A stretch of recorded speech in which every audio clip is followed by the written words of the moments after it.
Bharatiya Janata party की राष्ट्रीय प्रवक्ता डॉक्टर संबित पात्रा की प्रेस कॉन्फ्रेंस। आइए नजर डालते हैं हिंदुस्तान न्यूज की खास रिपोर्ट पर। आप सभी को बहुत बहुत नमस्कार, अभिनंदन है इस प्रेस कॉन्फ्रेंस में। और दो महत्वपूर्ण विषय आज सुबह से टेलीविजन के माध्यम से हम सब देख पा रहे हैं। राहुल गांधी और कांग्रेस पार्टी का जो नकारात्मक राजनीति है वह देख पा रहे हैं, और आम आदमी पार्टी और मनीष सिसोदिया, इनका जिस प्रकार से ड्रामेटिक पॉलिटिक्स है, नौटंकी से भरा हुआ राजनीति है, वह भी आज हम टेलीविजन के माध्यम से देख पा रहे हैं। दोनों विषयों को आपके सामने रखूंगा। पहले आदरणीय राहुल जी, जिस प्रकार से हमने कांग्रेस के अधिवेशन को देखा है, कांग्रेस के अधिवेशन में जो भाषण की श्रृंखलाएं चल रही है, the string of speeches in the Congress plenary, ऐसा प्रतीत होता है मानो हिंदुस्तान डूब चुका है।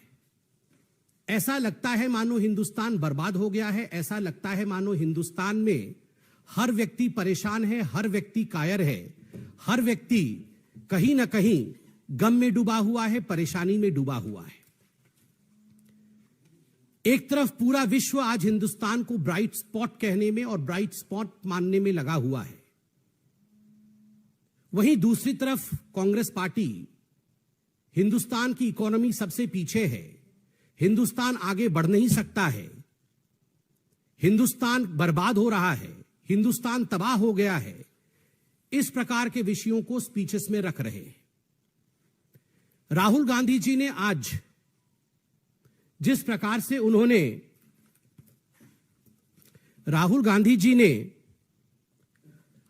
प्रकार से अपने भाषण में जम्मू कश्मीर के विषय में कहा है,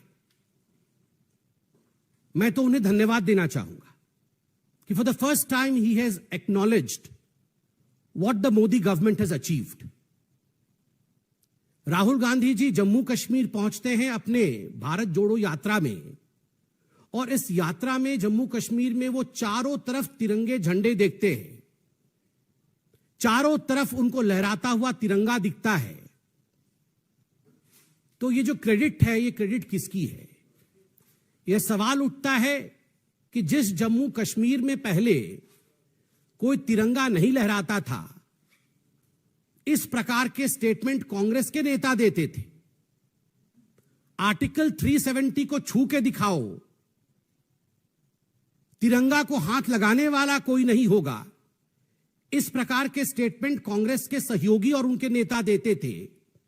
आज अगर उसी जम्मू कश्मीर में कांग्रेस पार्टी को हजारों हजार तिरंगे दिख रहे हैं, तो स्वाभाविक रूप से इसके पीछे क्या कारण है, इसकी चिंतन भी राहुल गांधी को करना होगा। राहुल गांधी जी ने आज अपने भाषण में, अपने वक्तव्य में कहा कि terrorist infested Pulwama and terrorist infested places in Jammu Kashmir, Anantnag etcetera, वहां पर आज मैंने तिरंगा देखा। प्रश्न उठता है, किसके कारण टेररिज्म वहां पनपा? What was the reason as to why? What was the policy as to why we had terrorism in these areas which Rahul Gandhi today acknowledged were terrorist-infested areas? And what was the reason as to why these areas today are peaceful? These areas show unity. These areas bring about development. And that's the reason as to why people have taken up Tiranga. आज अगर लोगों ने तिरंगा अपने हाथ में उठाया हुआ है, अगर लाल चौक में तिरंगा है, इसके पीछे का कारण सुशासन जो आदरणीय प्रधानमंत्री नरेंद्र मोदी जी की सरकार ने जम्मू कश्मीर को दिया है, वह है। आज जम्मू कश्मीर के विषय में बोलते हुए राहुल गांधी जी ने कहा कि प्रधानमंत्री लाल चौक में गए थे झंडा फहराने के लिए। बिल्कुल सही कहा। 1992 में जब आपकी सरकार थी, उस समय प्रधानमंत्री जी झंडा फहराने गए थे, सक्सेसफुली उन्होंने झंडा फहराया था।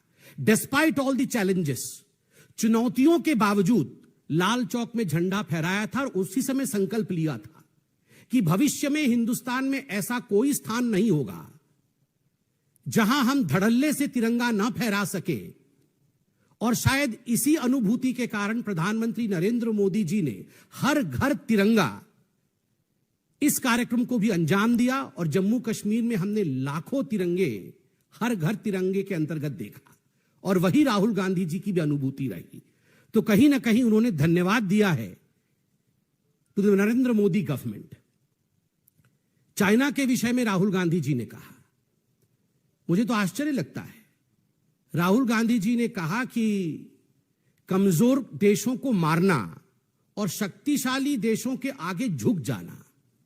The first clarification that Bharatiya Janata party would demand out of Congress party is, ये कमजोर देश ऐसे कौन है जिनको भारतीय जनता पार्टी की सरकार मार रही है? क्या वो पाकिस्तान को कमजोर देश मानते हैं? It's a terrorist state. Pakistan had sent terrorist to India, unleashed mayhem in India. Pakistan ने आतंकवाद को भारतवर्ष में प्रवेश करने का मौका दिया और जम्मू कश्मीर में अशांत वातावरण पैदा करने के लिए अगर कोई जिम्मेदार था तो वो पाकिस्तान है।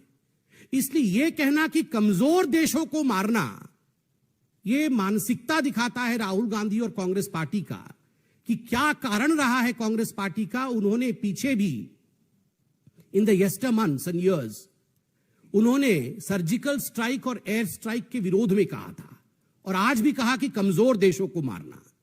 और जहां तक शक्तिशाली देशों के आगे झुकने का सवाल है, झुकते हुए तो हमने एके एंटोनी साहब को पार्लियामेंट में 2013 में अपने वक्तव्य, अपने स्पीच के दौरान देखा था। 2013 में जब एके एंटनी ने बतौर रक्षा मंत्री पार्लियामेंट के पटल पर अपने स्पीच को रखा था, तो आप देख सकते हैं आज भी इंटरनेट पे, आज भी लोग गूगल में ये मौजूद है। एके एंटनी कहते हैं कि I will not be hesitant to accept the truth. For 70 long years the policy of India had been under developed border are the safest places because China is powerful.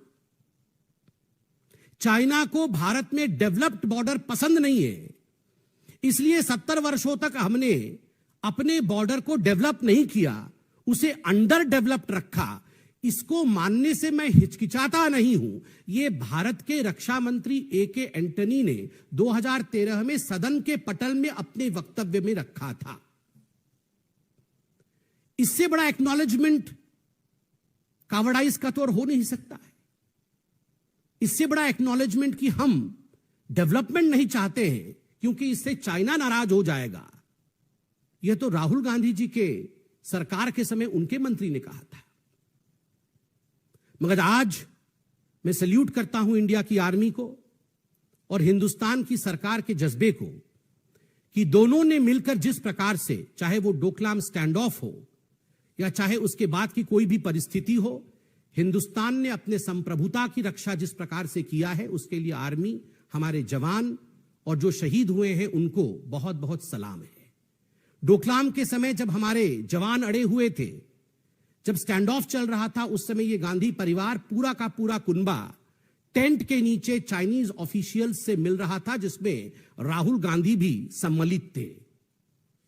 केवल इतना ही नहीं, 2008 में सोनिया जी और राहुल गांधी जी ने जाकर शी जिनपिंग के साथ, China के कम्युनिस्ट पार्टी के साथ जिस प्रकार का करार किया था, जिस प्रकार का मेमोरेंडम ऑफ अंडरस्टैंडिंग किया था, यह भी हम सब ने सचित्र देखा है। We have seen this with pictures. Rajiv Gandhi foundation, जो इनके परिवार का फाउंडेशन है, उस फाउंडेशन में करोड़ों रुपए चंदा चाइना से लेने का काम गांधी परिवार ने किया है।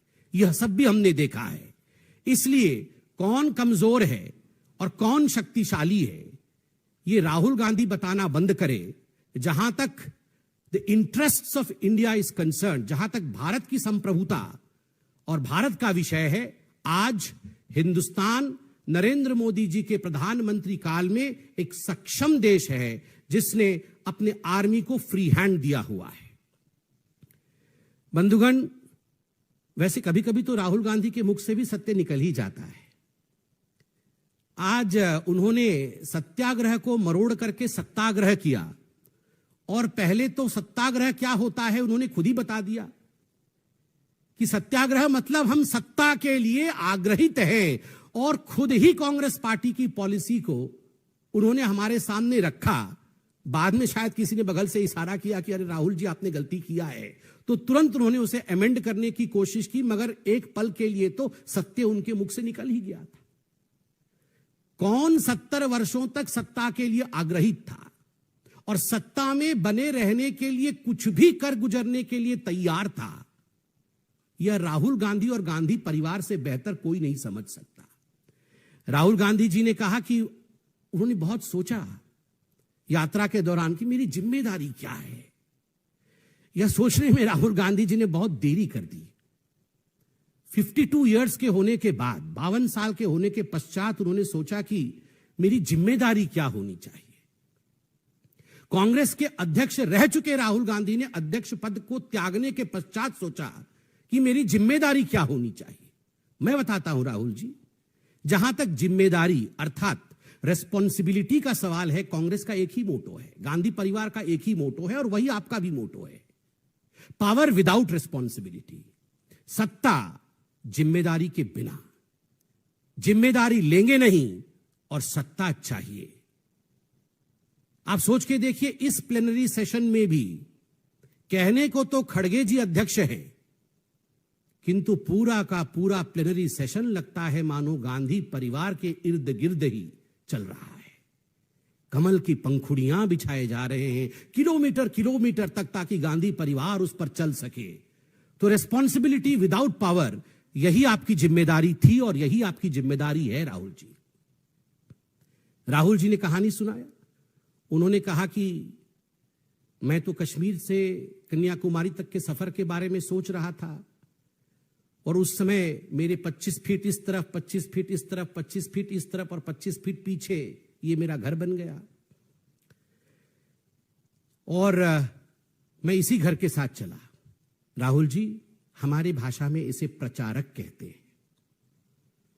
आपने इस देश को समझने के लिए, भारतवर्ष को जानने में 52 साल के बाद आपने एक छोटी सी यात्रा की।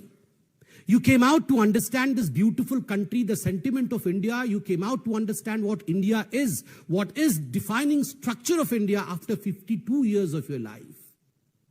Our leaders left everything in the very beginning of their life. हमारे नेताओं ने अपने जीवन के शुरुआत में ही सब कुछ छोड़ा और ये 25-25 फीट के घर लेके नहीं चलते थे हमारे नेता। हमारे नेताओं ने प्रचारक के रूप में हिंदुस्तान का भ्रमण पूरे जीवन किया, हिंदुस्तान को समझा, इस माटी को जाना, तब जाके हमारे दोनों प्रधानमंत्री, चाहे वो अटल बिहारी वाजपेयी हो, चाहे नरेंद्र मोदी जी हो, दोनों प्रधानमंत्री प्रचारक रहे। They knew what India is, they knew the sentiment of India. Rahul ji, आप इंडिया को, भारत को जानने से पहले आप प्रधानमंत्री बनना चाहते थे। यही परेशानी है।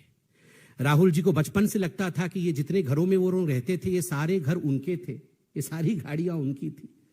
इसको अंग्रेजी में कहते हैं सेंस ऑफ एंटाइटलमेंट। यही तो एंटाइटलमेंट है।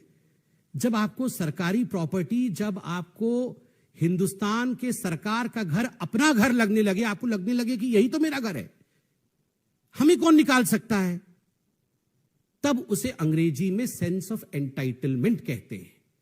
और अंत में राहुल जी, मैं इतना ही कहना चाहूंगा, हिंदुस्तान आज एक उभरता हुआ सितारा है। India today is a bright spot. आप कितना भी नकारात्मक राजनीति करने का प्रयास करें, the world has realised what potential India has. आज विश्व जानता है कि भारत का पोटेंशियल क्या है। इसलिए आपको भारत के विषय में चिंता नहीं करनी चाहिए। आपको भारत क्या है और जानने की आवश्यकता है।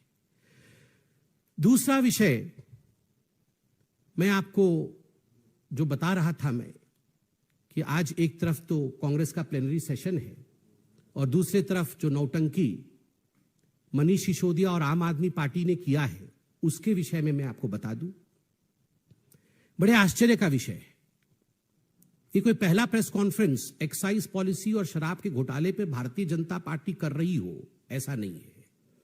आज से पहले कई बार भारतीय जनता पार्टी ने पॉइंटेड सवाल, we have raised certain pointed questions of mister Manish Sisodia and Aam Aadmi Party regarding the excise policy.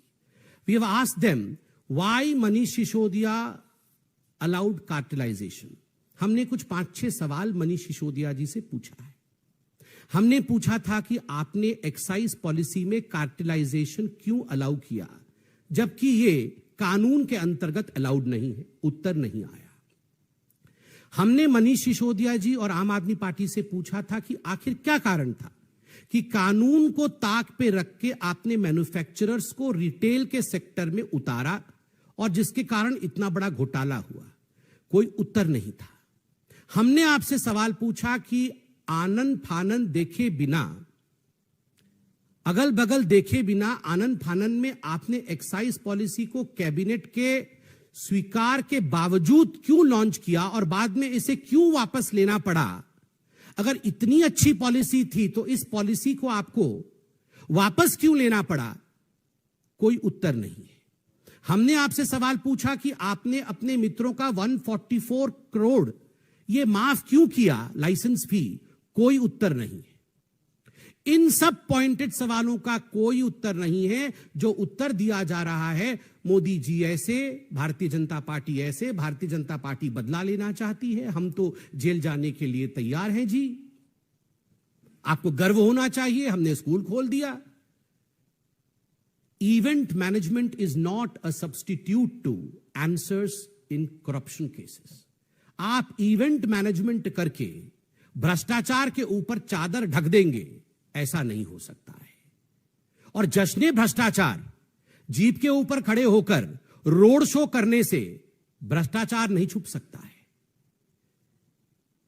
ये दुनिया में जो संदेश आप भेज रहे हैं कि हमने करोड़ों का भ्रष्टाचार किया और अब हम हाथ हिलाते हुए जेल जाएंगे और हमें किसी की परवाह नहीं है, हमें कानून का परवाह नहीं है। This is not what Indian constitution allows. ये भारत का संविधान नहीं है।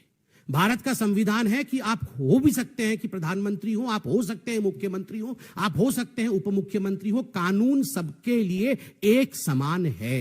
सबको कानून के कटघरे में खड़ा होना पड़ेगा और उत्तर देना पड़ेगा। इसलिए मनीष सिसोदिया जी, आपसे केवल इतना कहना चाहते हैं कि जो प्रश्न भारतीय जनता पार्टी और जनता ने आपसे पूछा है, उन प्रश्नों का उत्तर आप सटीक रूप में सीबीआई को देंगे, ये हम आशा करते हैं। क्योंकि ये उत्तर ऐसे हैं कि आप कंप्लीटली एक्सपोज्ड हो जाएंगे। आपने हमें नहीं बताया, मगर ये उत्तर आप सीबीआई को बंद दरवाजे के अंदर देंगे, ये आशा हम करते हैं। और आज मुझे बहुत ही तकलीफ हुआ जब आम आदमी पार्टी ने मोदी जी के बारे में जो बोला है, ये बहुत ही घृणक है, बहुत ही चिंताजनक है। कांग्रेस वाले कुछ दिन पहले कह रहे थे मोदी तेरा कब्र खुदेगा। अभी मैं टीवी पे देख के आ रहा हूं, आम आदमी पार्टी वाले नारे दे रहे थे मर जा मोदी, मर जा मोदी। ये किस प्रकार का भाषा है। अपने देश के चुने हुए प्रधानमंत्री जी के लिए इस प्रकार की भाषा का प्रयोग करना, क्या ऐसे भाषा का प्रयोग करने से सच्चाई छुप जाएगी।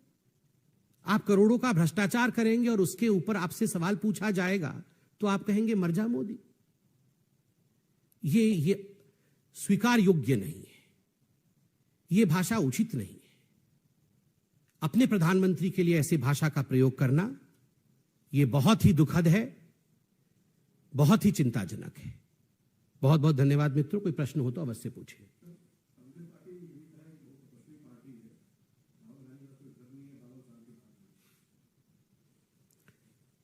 देखिए, आजकल राहुल गांधी जी में तपस्वी बनने का एक शौक है। बीच बीच में उनको शौक आता है खाट यात्रा करना, लॉन्च होने के नए नए तरीके हैं। घर नहीं है, गाड़ी नहीं है। किसने कहा घर नहीं है, गाड़ी नहीं? 5,000 करोड़ रुपए का नेशनल हेराल्ड में गबन करने के जुर्म में आज बेल पे सोनिया जी और राहुल जी दोनों बाहर हैं। और 5,000 करोड़ रुपए ये कोई छोटा मोटा रकम नहीं, ये बहुत बड़ा रकम होता है। और कोर्ट में ये केस आज भी चल रहा है।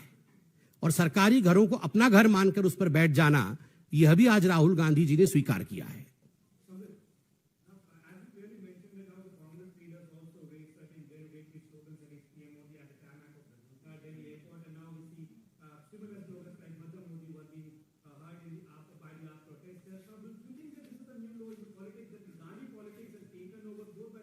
Congress and the Aam Aadmi Party, you may have your ideological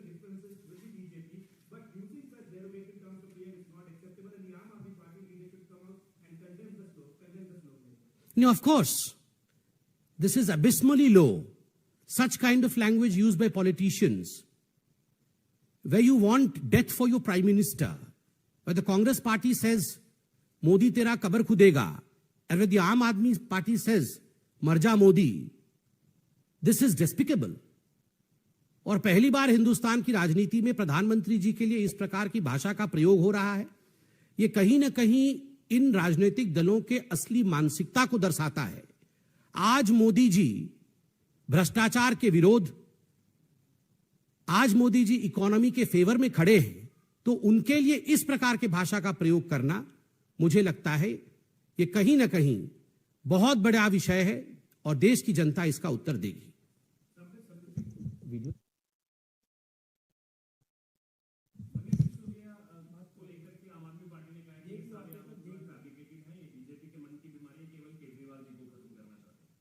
फिर से प्रश्न दोहराएंगे? आम आदमी पार्टी ने कहा है कि ये जो आरोप लगाए जाते हैं ये फैब्रिकेटेड आरोप हैं, ये बीजेपी के मन की बीमारी है और ये केवल केजरीवाल जी को खत्म करना चाहते हैं बीजेपी वाले। देखिए, ये तो केजरीवाल जी इससे पहले सत्येंद्र जैन जी के लिए भी कह रहे थे। आप याद करिए कि ये सब मनगढ़ंत कहानी है। अभी भी सत्येंद्र जैन जी मसाज इत्यादि लेकर जेल में ही है। ये तो केजरीवाल जी, याद करिए, उनके जितेंद्र तोमर जी मंत्री थे, कानून मंत्री, उनके लिए भी कह रहे थे कि उनकी डिग्री भी सच्ची है। ये तो भारतीय जनता पार्टी केजरीवाल को समाप्त करना चाहती है। बाद में उनको उनके मंत्री को हटाना पड़ा। राशन कार्ड बनाने के लिए संजय सिंह जी उनके मंत्री थे, संजय कुमार जी, उनके लिए भी इसी प्रकार के भाषा का प्रयोग केजरीवाल जी ने किया था। बाद में उनको भी हटाना पड़ा, सुनील जी को, संदीप जी को। तो सारे मंत्रियों के लिए इसी प्रकार के भाषा का प्रयोग केजरीवाल जी करते थे, बाद में सबको हटाना पड़ता है। तो सीबीआई में जाके जवाब दे, हमने पॉइंटेड सवाल पूछे हैं, उसका जवाब दे।